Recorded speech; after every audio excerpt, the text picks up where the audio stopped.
How to register your Starbucks card or how to redeem your Starbucks card in India. Hello everybody, welcome back to my channel. This is me Pin Bisnet, and today I'll guide you on how you can register your Starbucks card in India. Well, the process itself is pretty simple. What you can do is you can simply head into your browser and head into www.starbucks.in. So this will take you to the Indian website of Starbucks, so the Indian region. Now once here, what you can do is you can simply go ahead and log into your account, right? So you can get the application and you can do it on the application as well, but you want to simply go ahead and log in here to your account.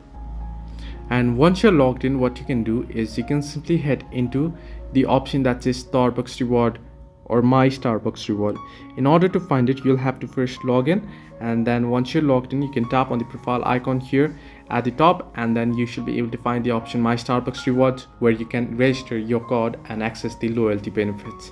So hope this helped you. Do like and subscribe, and do not forget to leave a comment down below if you have any further issues.